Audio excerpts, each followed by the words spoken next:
दोस्तों नमस्कार। आज हम देखेंगे एक बहुत ही स्पेशल टॉपिक जिसका नाम है नोड रेड। नोड रेड बहुत ही इंटरेस्टिंग टॉपिक है। नोड रेड के बारे में आपको बताऊंगा कि इसको पढ़ना क्यों ज़रूरी है और ये किस लिए और किस तरीके से हमें हेल्प करेगा और हम एक अच्छा एम्बेडेड सिस्टम इंजीनियर या आईओटी इंजीनियर बनने के लिए। तो पहले हम गए नोड रेड की वेबसाइट पर। नोड रेड की वेबसाइट पर जाने के लिए हमने सिर्फ नोड रेड लिखा। जैसे कि मैं आपको पता गूगल में मैंने नोड रेड लिखा और नोड रेड आते ही इस पर इसी पहली लिंक पे ही आप क्लिक करेंगे तो नोड रेड आ जाएगा। दोस्तों अभी मैं आपको समझाना चाहूँगा कि नोड रेड पढ़ना क्यों ज़रूरी। देखो क्या होता है कि जैसे कोई डिवाइस है ना, जैसे मैंने इसमें डिवाइस में मैं नाम लिख देता हूँ उसका आर्डिनो। आर्डिनो नाम लिख दिया। एक आर्डिनो बोर्ड है। आर्डिनो बोर्ड से यदि मैं टेम्परेचर सेंसर लगा रहा हूँ, अलग अलग तरीके के बोर्ड कनेक्ट कर रहा हूँ, तो उस केस में मेरे को क्या करना पड़ेगा, अलग अलग मतलब एक प्रोग्राम लिखना पड़ेगा बेसिकली, है ना। मैंने एक प्रोग्राम लिखा। इस प्रोग्राम में मैंने इसका एक वायर इससे लगाया, दूसरा वायर जो है मैंने ये इससे लगा दिया। एक मतलब सप्लाई उप्लाई तो हो गई और ये कनेक्शन भी बन गया। इस तरीके से मैं सारे सेंसर्स कनेक्ट करता हूँ और सेंसर को कनेक्ट करने के बाद मैं क्या करता हूँ कि ये देखता हूँ कि ये आपस में किस तरीके से काम करेंगे। इसको हम चेक करते हैं। क्या चेक कर उसके लिए क्या करना पड़ता है, उसके लिए हमको लिखना पड़ता है एप्लीकेशन प्रोग्राम। एक प्रोग्राम लिखूँगा जिसमें टेम्परेचर सेंसर का डेटा जो है आर्डिनो के थ्रू जाएगा और मैं सीरियल पोर्ट पे या फिर किसी और दूसरे तरीके से मैं उसको चेक कर लेता हूँ कि मेरे को सेंसर क्या वैल्यू दे रहा है। तो एक हो गया इस टाइप का कनेक्शन। सेम आप मैं ह्यूमिडिटी के लिए भी इस तरह का कनेक्शन बना सकता हूँ। दूसरा कनेक्शन होता है जिसमें आप क्या करते हो, दो डिवाइस को आपस में कनेक्ट कर रहे हो। मतलब कि मैं इस बार एक आर्डिनो था और एक सेंसर था। अभी मैं क्या कर रहा हूँ कि एक आर्डिनो बोर्ड को दूसरे आर्डिनो बोर्ड से कनेक्ट कर रहा हूँ। दूसरे आर्डिनो बोर्ड के साथ मैं इसको कनेक्ट करने की कोशिश कर रहा हूँ। अब आप दोस्तों यहाँ ये देखिए कि ये दोनों अलग अलग टाइप के कनेक्शन हैं। इसमें दो हार्डवेयर आपस में कनेक्ट हो रहे हैं। इस आर्डिनो के पास ये वाले सेंसर है, इस आर्डिनो के पास कुछ और कनेक्ट होगा। लेकिन अब मैं क्या कर रहा हूँ, मैं फिर से कनेक्शन बनाने की कोशिश कर रहा हूँ। तो कनेक्शन बनाने के लिए अब ये जो कनेक्शन होगा, ये कनेक्शन अन्य कनेक्शनों से बहुत अलग होगा। ठीक है। अब इसको कैसे कनेक्ट करना है, ये एक किसी न किसी तरीके के प्रोटोकॉल्स के थ्रू ही ये कनेक्शन बनते हैं। अब इनको बनाने के लिए आपको अलग अलग प्रोटोकॉल मालूम होना चाहिए। अलग अलग प्रोटोकॉल मालूम होंगे तभी आप ये तरीके के कनेक्शन कर पाएंगे। और कनेक्शन करने के बाद आपको एक और चीज़ पता होनी चाहिए। आपको ये भी पता होना चाहिए कि वो प्रोटोकॉल काम कैसे करता है। प्रोटोकॉल क्या होता है, सेट ऑफ रूल होता है। अब मैं जैसे इसमें एग्जांपल देना चाहूँ आपको कि MSTP है ना। जैसे MSTP एक तरीका हो गया। एक सेकंड। MSTP एक तरीका हो गया। दूसरा क्या हो सकता है, COAP। इस तरीके से भी कनेक्ट कर सकते हैं। COAP कैपिटल आएगा। फिर क्या आएगा, MQTT। इस ये वाला कनेक्शन, मतलब ये सारे प्रोटोकॉल्स हैं। ये वो सारे नियम है जिन नियमों की सहायता से मैं ये दो बोर्ड कनेक्ट कर रहा हूँ।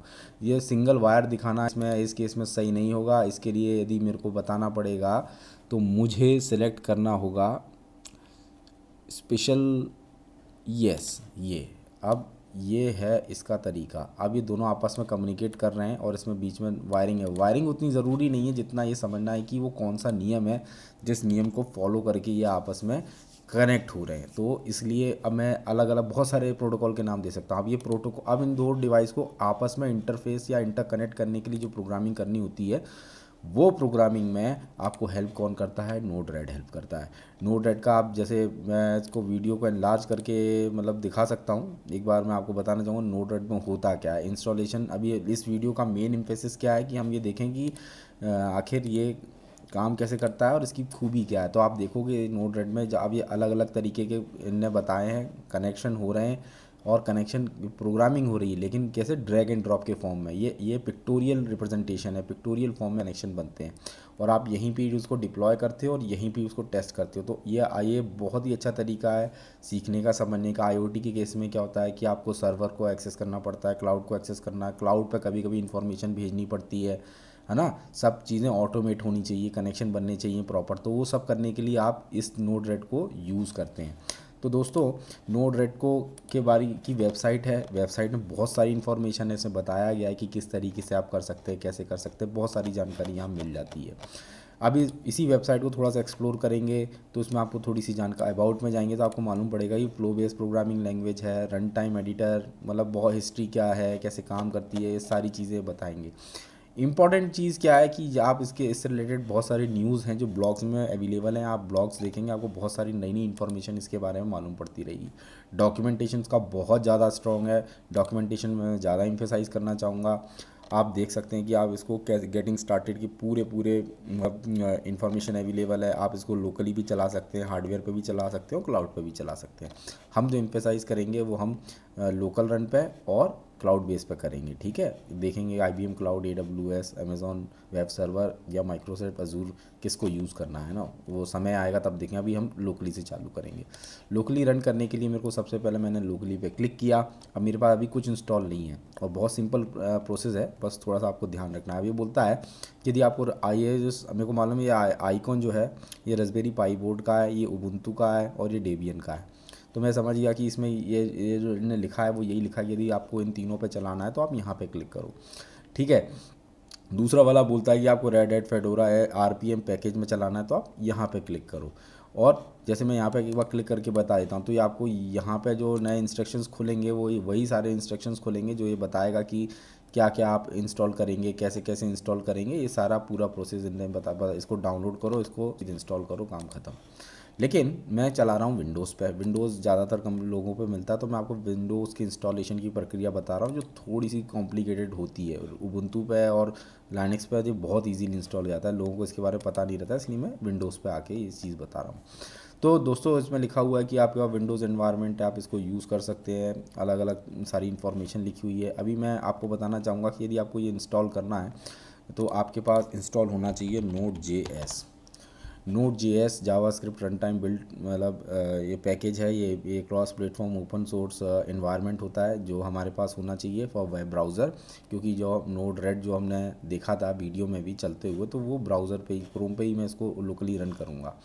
तो अब मैं क्या करूँ, Node.js मेरे पास होना चाहिए। तो मैंने क्या किया, डाउनलोड पे गया, डाउनलोड पे इंस्टॉल पे गए, इंस्टॉल पे ये मतलब डाउनलोड होने लग गया विंडोज़ इंस्टॉलर से, ठीक है। इसको इंस्टॉल, अब जैसे मेरे को लग रहा है पैकेज 28.9 MB का है और पैकेज ऑलमोस्ट आ गया है। We are waiting to finish this process. बीच बीच में मैं एक दो जगह वीडियो पॉज करूँगा क्योंकि इंस्टॉलेशन प्रोसेस थोड़ा टाइम लेती है और वो सब देखने में ज़्यादा सही नहीं है, क्योंकि वो प्रोसेस चल रही है तो टाइम ले रही तो वीडियो की लेंथ बढ़ जाती है। इसलिए मैं इसको अभी आपको इंस्टॉल करके बता रहा हूँ। जैसे ये डाउनलोड हो गया मैंने इस पर क्लिक किया, क्लिक करने के बाद अब एक विंडो हुई, प्रिपेयरिंग टू डाउनलोड आया। Setup will install in this computer बोलता है कि मैं इस पर इंस्टॉल कर दूंगा अपना। ओके नेक्स्ट, और कंडीशंस लाइसेंस पढ़ के देख के आप इसको एक्सेप्ट कर सकते हैं। एक्सेप्ट करेंगे तभी आपको आगे के ऑप्शन मिलेंगे। बाय डिफ़ॉल्ट ऑप्शंस पे जा रहा है, मैं अपना कोई ऑप्शन नहीं बना रहा हूँ। हाँ, अब इसमें कुछ टूल्स हैं जो बहुत ज़रूरी होती हैं। तो चॉकलेटी करके एक टूल है जिसको ये इसमें आता है ऑटोमेटिकली इंस्टॉल करने के लिए बोल रहा है, तो आई से ओके नो प्रॉब्लम।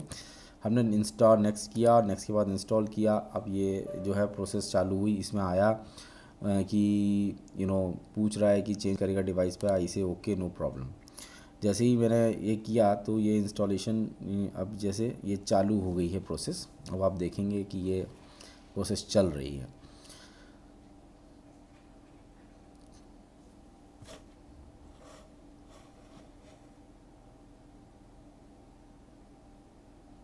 ऑलमोस्ट ख़त्म है। Let's see how much time it is going to take. Okay, हो गया, फिनिश हो गया। तो जैसे ये फिनिश हुआ तो एक अपने आप कमांड प्रॉम्प्ट सी की विंडो खुली और ये बोलते हैं, यहाँ पे लिखा आया कि प्रेस एनी की टू कंटिन्यू। मैंने एक कोई की प्रेस करी और वो कंटिन्यू करेगा। यहाँ से ये बेसिकली आपको पावर शेल पे लेके जाएगा। तो अभी हम वेट करेंगे, देखेंगे कि क्या होता है।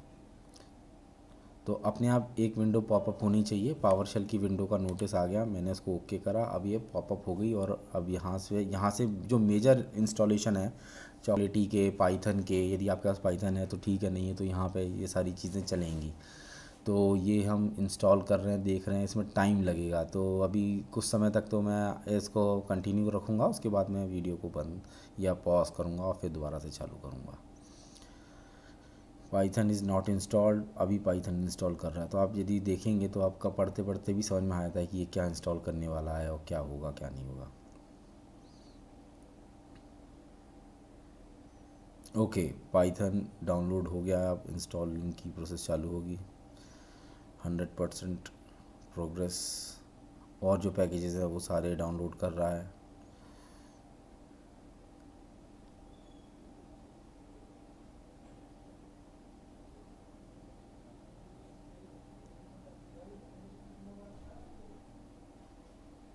ओके, अब चॉकलेटी के पैकेजेस अब ये एक एक करके सबको इंस्टॉल करेगा, है ना। तो इंस्टॉलेशन में देखते हैं कैसे चलेगा, कितना होगा। Okay, visual studio.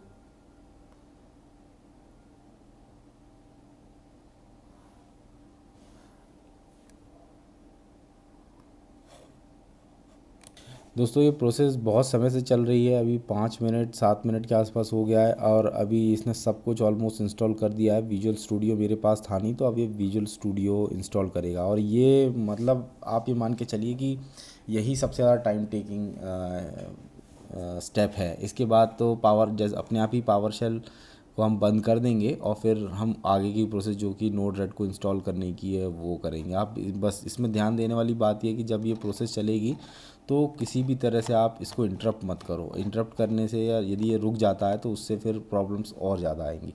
तो जैसे ही ये ख़त्म होगा फिर मैं आपको इसकी विंडो दिखाऊंगा कि कैसे दिखेगा। दोस्तों अब आप देखेंगे कि ये इंस्टॉलेशन सारे ख़त्म हो गए हैं। इसने जो अपग्रेड करे हैं और जो इंस्टॉल करे हैं वो सारे सॉफ्टवेयर्स की ये लिस्ट बता रहा है। लास्ट में पूछता है कि आपको इसके लिए रीबूट नेसेसरी है, but right now we are not going to do reboot. What we are going to do is type enter to exit. तो मैं एंटर का बटन दबाऊँगा। जैसे ही मैं एंटर का बटन दबाऊँगा तो ये इसको चले जाना चाहिए और ये चला जाएगा। ओके,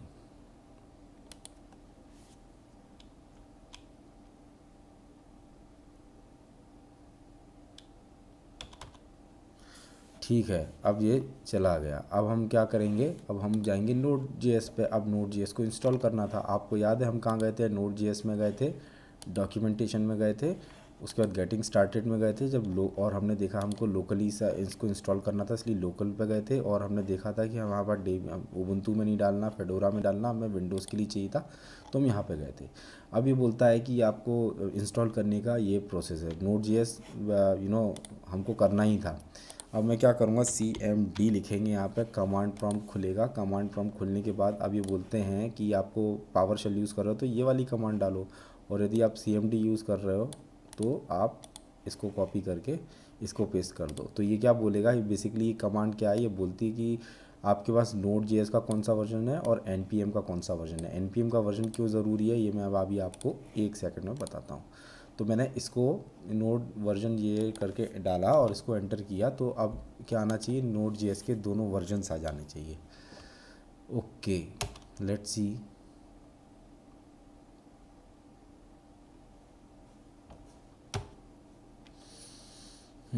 एक आया नोड का वर्जन V14.15.4 और NPM जो इंस्टॉल है उसका वर्जन आया। अब इसके हम इससे मैच करेंगे इन दोनों वर्जन से, तो इसमें 12.15 आ रहा है और इसमें 6.14 आ रहा है। एक्चुअली इससे कोई फ़र्क नहीं पड़ता क्योंकि ये जब इनने वेबसाइट बनाई थी तब के प्रोसेस हैं। उसके बाद से स्टेबल लेटेस्ट स्टेबल वर्जन्स जो चल रहे हैं ये वो ही इंस्टॉल करता है, तो हमारे पास ये आ गया। अब हमने जैसे ये वाला स्टेप कर लिया, स्टेप 1 पूरा, हम करेंगे स्टेप 2। स्टेप 2 में क्या है कि बोलता है कि नोड रेड को इंस्टॉल करेंगे। नोड रेड को इंस्टॉल करने के लिए ये जो कमांड है NPM इंस्टॉल नोड रेड, ये हमको एग्जीक्यूट करनी है। तो उसके लिए हमने क्या किया, फिर से सेम उस पर गए और मैंने जैसे ही कॉपी करके यहाँ पे पेस्ट किया, उसके बाद मैंने फिर से एंटर का बटन दबाया। ओके, अभी ये इंस्टॉल होने लगेगा। So we need to wait. So अब ये देखेंगे आप कि ऑप्शंस हैं। अब ये मतलब वार्निंग, मतलब इसको डाउनलोड करेगा और फिर इंस्टॉल करेगा, तो प्रोसेस चालू हो गई है। ठीक है, तो इसको थोड़ा देखेंगे, है ना। ये ज़्यादा टाइम नहीं लेता है, सबसे ज़्यादा टाइम लेने वाला वो जो पावर शेल विंडो का ऑप्शन था वही था। अभी सारी चीज़ें फटाफट फटाफट हो जाएंगी, मे बी 1 या 2 मिनट और लेगा बस।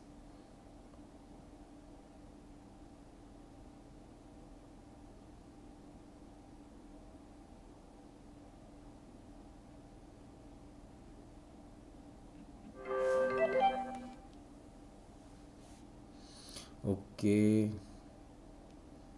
almost it is done. Let's see.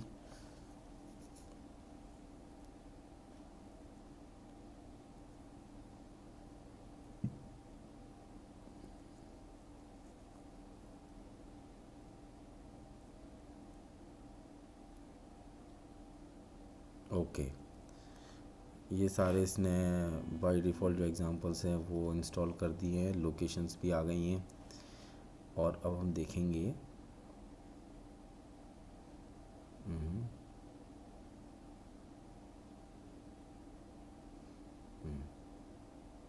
Okay okay, process is finish. अब आप देखेंगे कि इसमें ये सारी प्रोसेस ख़त्म हो गई है और हमने स्टेप 2 बेसिकली पूरा कर लिया। स्टेप 3 बोलता है कि नोड रेड को रन करो। तो नोड रेड, पहली बात तो अब ये प्रोसेस ख़त्म हो गई, हमको कैसे मालूम कि ये इंस्टॉल हो गया कि नहीं होगा? तो मेरे को क्या करना पड़ेगा, मैं यहाँ पे लिखूँगा नोड डैश रेड।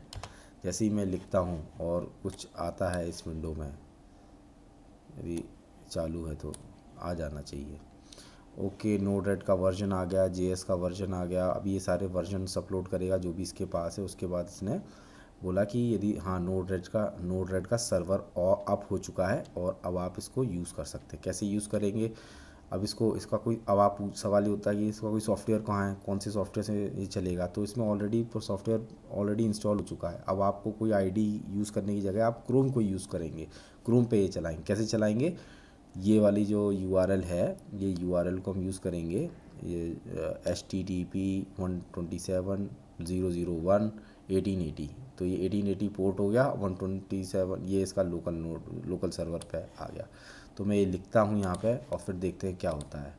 ठीक है, सो 127.0.0.1 ईजी,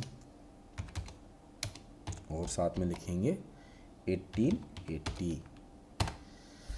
देखिए दोस्तों, अपलोड हो रहा है और ये खुल गया आपका नोड रेड। दोस्तों यही है जो मैं प्रोसेस थी जो मैं आपको बताना चाह रहा था। अब इसको कैसे यूज़ करते हैं, इसको आप ड्रैग एंड ड्रॉप करते हैं। यहाँ पे आपके कॉमन जो फंक्शंस हैं, पैरामीटर्स हैं, जिनको यूज़ करते हैं आप इनपुट के लिए, आउटपुट के लिए, कैच के लिए, वो सब आते हैं। ये आप बना भी सकते हैं। ये फंक्शंस हैं जो अलग अलग फंक्शंस आप यूज़ करेंगे। जैसे कि मैं स्विच को उठा लेता हूँ। अब स्विच कैसे काम करता है, सिर्फ डबल क्लिक करना है, स्विच का नाम दे दिया नोड 1152। ठीक है, मैंने ऐसे पेलोड जो भी मैसेज मेरे को देना है वो मैं मैसेज डाउनलोड लिख दूँगा तो यहाँ पे आ जाएगा, जैसे भी आप बोलेंगे। ठीक है, डन कर देंगे तो अब नोड का नाम आ गया, उसका नाम आ गया। अभी काम डिप्लॉय का मतलब क्या है कि आप यहाँ पे क्लिक करेंगे तो ये काम करने लग जाएगा, है ना? तो अभी कुछ कनेक्शन नहीं है, एरर दे देगा या कुछ भी होगा। अभी हम धीरे धीरे देखेंगे कि इसको कैसे यूज़ करना है। तो यूज़ करने का तरीका भी हमको मालूम पड़ेगा। तो अभी मैं क्या करूँगा, इसको कैंसिल करूँगा, दोबारा से सिर्फ इसी पे ही जाऊँगा। ओके, लीव करेंगे। हम कोशिश करेंगे कि सेम पेज पे दोबारा से आ जाए और बैक एंड में आप यहाँ पे देखेंगे कि ये चल रहा है। नेक्स्ट वीडियोस में दोस्तों हम कोशिश करेंगे जानने की कि इसको कैसे यूज़ करते हैं, इसका गेटिंग स्टार्टेड का एग्जांपल कैसे काम करता है और बाकी सारी चीज़ें। यदि आपको इंस्टॉलेशन से रिलेटेड कोई भी डाउट हो, कुछ भी सवाल हो, आप पूछना चाहें तो आप कृपया कमेंट सेक्शन में ज़रूर बताइए। धन्यवाद।